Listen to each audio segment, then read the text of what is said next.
बिस्मिल्लाहिर्रहमानिर्रहीम। शुरू करता हूँ अल्लाह के नाम से जो बड़ा मेहरबान निहायत रहम वाला है। अस्सलामु अलैकुम नाजरीन, उम्मीद करता हूँ कि आप सब लोग खैरियत से होंगे।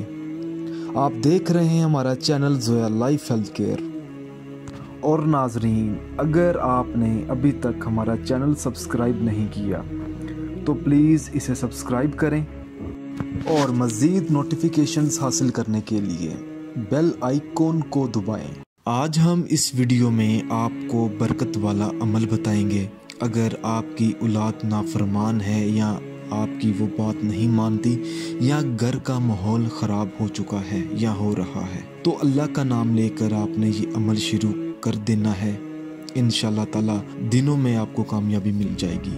ये अमल आपने एक बार करना है और ये अमल रात के वक़्त करें तो ज़्यादा मुनासिब रहेगा।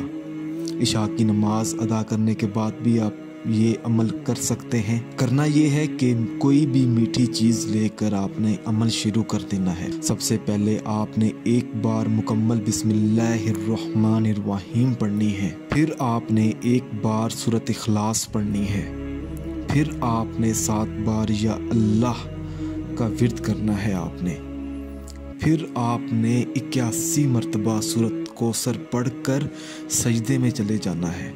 सजदे में जाकर आपने 21 बार या अल्लाह मदद फरमा या अल्लाह मदद फरमा आपने इस तरह कहना है। सजदे से उठकर आपने एक बार फिर मुकम्मल बिस्मिल्लाहिर्रहमानिर्रहीम पढ़नी है।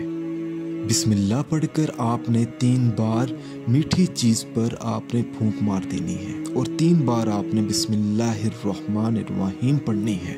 फिर आपने 71 बार आयतुल कुर्सी पढ़कर मीठी चीज़ पर फूंक मार देनी है और अल्लाह पाक से अपनी कामयाबी के लिए दुआ भी मांगनी है कि आप अमल बताएंगे परेशानियों आपकी से कामयाबी मिले है या आपकी के घर से तमाम मुश्किलात दूर हो जाए, माहौल खराब हो और ये मीठी चीज़ आपने खुद भी खा लेनी है, अल्लाह का नाम लेकर और अपनी औलाद को भी खिला देना है इंशाअल्लाह ताला। अगर आप घर में बरकत पैदा करना चाहते हैं, अगर आप चाहते हैं कि आपके घर में बरकत पैदा हो और ये तो यही मीठी चीज़ के वक्त आपने तो मस्जिद में भिजवा देनी है।